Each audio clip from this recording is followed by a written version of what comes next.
خط خبرها. ادامه تلاش ها برای مهار تنش کابل اسلام آباد. سفیر چین در کابل در دیدار با سراج الدین حقانی در مورد مسائل منطقه‌ای صحبت کرد. هسته و مرکزیت تروریسم در پاکستان بوده. نکوهش 7 ثور و ستایش از 8 ثور. امارت اسلامی 7 ثور را روز سیاه و 8 ثور را روز پرافتخار دانست. و ادامه تنش‌ها میان تهران و واشنگتن. عباس عراقچی میگوید زیاده‌خواهی‌های امریکا مانع پیشرفت مذاکرات است.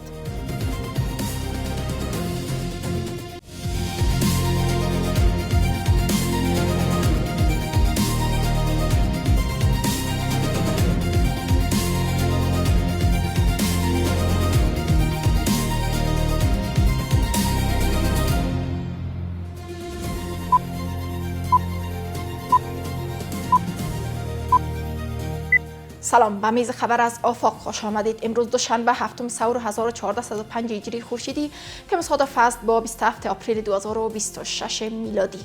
مشروع خبرها.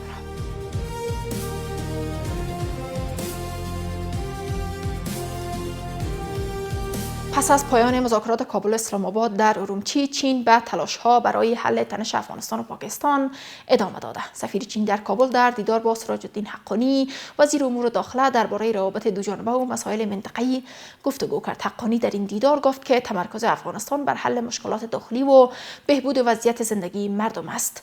نسترن امیری گزارش می‌دهد. با آنکه دور بعدی مذاکرات میان کابل و اسلام آباد مشخص نیست، نشانه ها از ادامه تلاش های چین برای نزدیک سازی دیدگاه ها حکایت دارد. همزمان با سفر رئیس جمهور پاکستان به چین، سفیر این کشور در کابل با سراج الدین حقانی وزیر داخلی کشور دیدار کرد. در این دیدار دو طرف درباره روابط دوجانبه و مسائل منطقه‌ای گفتگو کرده و بر ثبات و همکاری تاکید نمودند. سراج الدین حقانی در این دیدار گفت که تمرکز افغانستان بر حل مشکلات داخلی و بهبود وضعیت زندگی مردم است. په کتنه کې د دغه دواړو هیوادونو ترمنځ د اړیکو پر پراختیا خبرې اترې وکړې او همدارنګه په ناسته کې د سیمې هیوادونو اړوند مسایلو کې د چین د هڅو یادونه وشو او ټینګار وشو چې افغانستان هم د عمومي ثبات غوښتونکی دی او تمرکز یې د خپلو ستونزو په هواري او د ولس په هوساینه کې دی.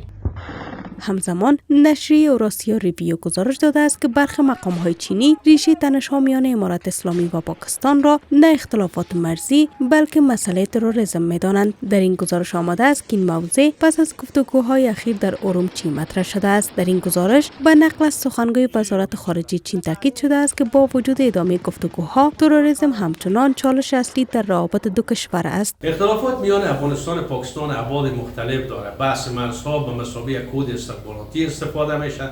اما ریشه اصلی اختلافات بازی‌های قدرت‌های بزرگ است که از موقعیت ژئوپلیتیک افغانستان ذریعه پاکستان کوشش میکنن به نفع خود استفاده کنند و پاکستان هم با حمایت از اون قدرت‌های بزرگ اهداف بزرگتر استخباراتی را علیه افغانستان عملی میکنند. با این حال پرسش این است که آیا تاکید چین بر تروریسم به عنوان ریشه تنش‌های افغانستان و پاکستان میتواند روند گفتگوها را تغییر دهد؟ هسته و مرکزیت تروریسم در پاکستان بوده، خصوصا خط مرزی دیورند که او طرف یعنی به طرف پاکستان و متاثر مردم شدن، هم مردمی که در خطه زندگی میکنن و هم افغانستان که این طرف خط دیورند هستند.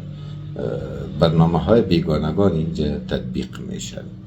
بیش از 2 هفته از رایزنی ها میان کابل و اسلام آباد میگذرد، اما هنوز جزئیات از توافق و نتایج این مذاکرات به صورت رسمی منتشر نشده. با آنکه در پایان این گفتگوها بر کاهش تنش‌ها و ادامه مذاکرات تاکید شده بود، اما همچنان تنش‌های مرزی میان دو طرف ادامه دارد و دور بعدی مذاکرات نیز به تعویق افتاده است. امارت اسلامی در اعلامیه‌ای به مناسبت هفتم و هشتم ثور کودتای هفتم ثور و تجاوز پس از آن را محکوم کرده و هشتم ثور را روز تاریخی و پر از افتخار در تاریخ سیاسی کشور دانسته است. در این اعلامیه بر حفظ نظام موجود و اتحاد مردم برای تداوم ثبات و حاکمیت نظام اسلامی در کشور تاکید شده است. اسلامي امارت د ثور د اومې کودتا او ورپسې زموږ په پاک حریم کمونیستي تجاوز غندي او د ثور اتمه بیا د خپل هیواد د فتح کامیابی د افتخار تاریخي ورځ او د الله جل جلاله لوی نعمت بولی چې باید ټول شکر ادا کړو. مولا عبدالغنی برادر معاون اقتصادی ریاست الوزراء گفت که تحریم های بین المللی علیه افغانستان نمیتواند مانع سرمایه گذاری شود و نه اقتصاد کشور را تضعیف کند. مولا برادر در مراسم افتتاحیه کارخانه سمنت یتیم طاق در جوزجان از کشورها خواسته که به جای تحریم سیاست های اقتصادی و سیاسی با افغانستان اتخاذ کنند. او در بخش از سخنانش بر ترویج تولیدات داخلی به جای واردات خارجی برای رشد اقتصادی کشور تاکید کرد. در همین حال رئیس شرکت 77 ترکی در این مراسم گفت که در 2 سال آینده فابریکه سمنت یتیم طاق در جوزجان را احداث و فعالیت‌های تولیدی آن را آغاز خواهند کرد. با افزایش نیازهای بشردوستانه در سیلاب‌ها و بازگشت مهاجران، وزارت اقتصاد از ایجاد کمیته برای جلب و انسجام کمک‌های عاجل خبر می‌دهد. سخنگوی این وزارت می‌گوید که این کمیته به هدف تشویق شهروندان، بازرگانان ملی، نهادهای خیریه، ادارات سازمان ملل و مؤسسات داخلی و خارجی جهت سهمگیری در روند کمک‌های عاجل و فوری برای رسیدگی به مشکلات عودت کنندگان ایجاد شده است. اناهیتا اندر با شرح بیشتر. هرچند در این اواخر نیاز به کمک‌های بشری در کشور دیده می شود، وزارت اقتصاد می گوید که کمیته تحت نظارت وزارت اقتصاد برای رسیدگی به چالش‌های مهاجران، بازسازی تأسیسات عامل منفعه در مناطق آسیب‌پذیر از سیلاب‌ها و زلزله در ولایت‌ها در راستای بهبود وضعیت اقتصادی این خانواده‌ها تشکیل شده است. سخنگوی این وزارت می گوید که کمیته جلب و جذب کمک‌ها برای مهاجرین عودت کننده با هدف تشویق شهروندان، بازرگانان ملی، نهادهای خیریه، ادارات سازمان ملل و مؤسسات داخلی و خارجی جهت سهمگیری در روند کمک‌های عاجل و فوری و انسجام مساعدت‌ها برای رسیدگی به مشکلات اساسی عودت کنندگان ایجاد شده است. این کمیته تحت ریاست وزارت اقتصاد فعالیت می‌نماید و توانسته است از طریق مجالس آگاهی دهی مشورتی و تکنیکی در سطوح مختلف با نهادهای داخلی و خارجی مساعدت‌های بشردوستانه را برای افراد متأثر از تغییرات اقلیمی، رسیدگی به مشکلات عودت کنندگان از کشورهای همسایه، اعمار سرپناه‌ها، ارائه خدمات اجتماعی و بازسازی تأسیسات عامل منفعه در ساحات آسیب پذیر از وقوع سیلاب‌ها و زلزله در ولایات مختلف کشور جمع‌آوری نماید. در همین حال نورالدین ترابی رئیس اداره آمادگی مبارزه با حوادث با میا پارک رئیس سازمان بین‌المللی مهاجرت دیدار کرده و در مورد کمک‌های عاجل، سرپناه و برنامه‌های کاهش خطر با وی گفتگو کرده است. در خبرنامه‌ای که از سوی این اداره نشر شده آمده است که دو طرف بر اهمیت مدیریت حوادث، تقویت رضاکاران و حمایت از سیستم‌های معلوماتی تاکید کرده و تعهد سپردند که همکاری‌های خود را در این بخش گسترش دهند. په دې ناست کې محترم ترابي صاحب IOM سازمان د ساختماني مقاوي پروژو او بیړنۍ مرستو په برخه کې یو مهم همکار وبله. همدارنګه د رضاکارانو د جلبولو د چټکې روانې پروسې په اړه خبرې وکړې او د رضاکارانو پر ملاتړ یې ټینګار وکړ او د پیښو د مدیریت د معلوماتي ملي سیستم یعنی NDMS پیاوړتیا یې هم اړینه وبله. با توجه به افزایش نیازهای بشردوستانه در افغانستان، این پرسش مطرح می شود که امارت اسلامی تا چه اندازه باید برای جلب و جذب کمک‌های بشری تلاش و اقدامات مؤثر انجام دهد. در کل کمک‌های بشردوستانه فقط در کوتاه مدت میتونه از شدت فقر جلوگیری بکنه، ولی در دراز مدت نیاز است تا کمک‌هایی که در افغانستان قبلا صورت میگرفت و یا هم اکنون صورت میگیره باید روی پروژه‌های بزرگ ملی در افغانستان به مصرف میرسید تا از یک جهت سبب میشه تا رفاه و آسایش در جامعه به بار بیاره و در کنار از این سبب میشه تا اشتغال زایی در کشور به بار بیاره. این در حال است که در ماه‌های اخیر سیلاب‌های ویرانگر در بخش‌های مختلف کشور خسارات مالی و جانی قابل توجه به بار آورده است. بر اساس آمار اداره ملی مبارزه با حوادث، از 6 حمل تا 5 ثور 227 تن از اثر سرازیر شدن سیلاب‌ها جان باخته و 309 تن دیگر زخمی شدند. همزمان نیاز به کمک‌های بشردوستانه برای مهاجران و عودت کنندگان نیز افزایش یافته است. و در خارج از کشور، عباس عراقچی وزیر خارجه ایران در ادامه سفرهای منطقه‌ای خود پس از سفر به مسقط و اسلام آباد وارد روسیه شد. وزیر خارجه ایران بار دیگر زیاده‌خواهی امریکا را مانع اصلی پیشبرد و شکست مذاکرات دانست. حضرت محمدی بیغش.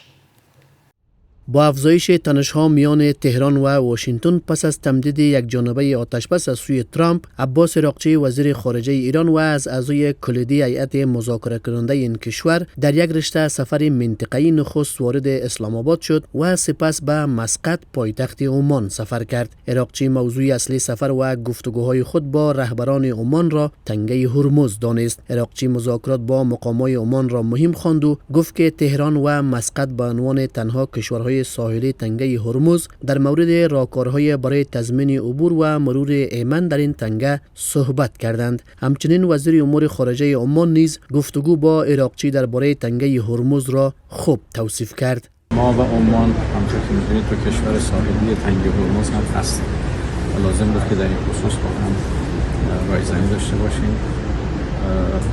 عبور امن از تنگه هرمز یک موضوع مهم جهانی است. الان طبیعی هستش که ما به عنوان دو کشور ساحلی این تنگه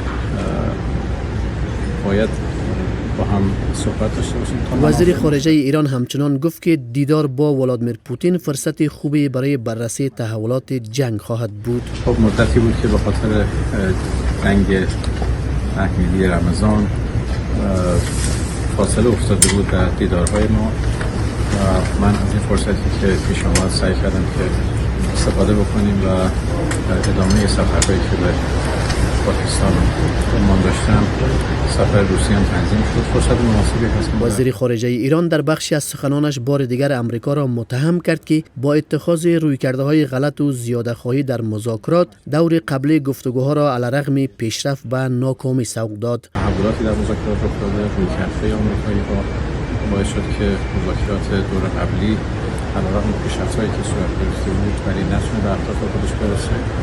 زیاده‌خواهی‌هایی که انجام دادن و رویکردهای غلطی که اتخاذ کردن. لازم بود که برای بررسی آخرین وضعیت ما مشورت‌هایی رو با دوستانمون در پاکستان داشته باشیم که الحمدلله سفر خیلی خوبی بود. در حال عراقچی امریکا را به زیاده‌خواهی در مذاکرات متهم کرد که دونالد ترامپ رئیس جمهور امریکا بار دیگر بدون دادن جزئیات بیشتر گفت که جنگ با ایران بسیار زود پایان خواهد یافت و واشنگتن در این جنگ پیروز خواهد شد. فکر میکنم جنگ با جمهوری اسلامی خیلی زود به پایان خواهد رسید و ما پیروز خواهیم شد. اگر ایران بخواهد صحبت کند میتواند با ما تماس بگیرد. ما این کار را از طریق تلفن انجام خواهیم داد. سفر وزیر خارجه ایران به روسیه در حالی انجام می شود که ادامه مذاکرات میان امریکا و ایران در حاله از ابهام قرار گرفته. مذاکراتی که قرار بود دو طرف روز گذشته در اسلام آباد آن را از سر بگیرند، اما خروج ناگهانی هیئت ایرانی از این شهر و در پی آن لغو سفر نمایندگان امریکایی امیدها به از سرگیری مذاکرات را کاهش داده است. رسیدیم به آخرین بسته خبری از میز خبر آفاق. وقت بر شما خوش.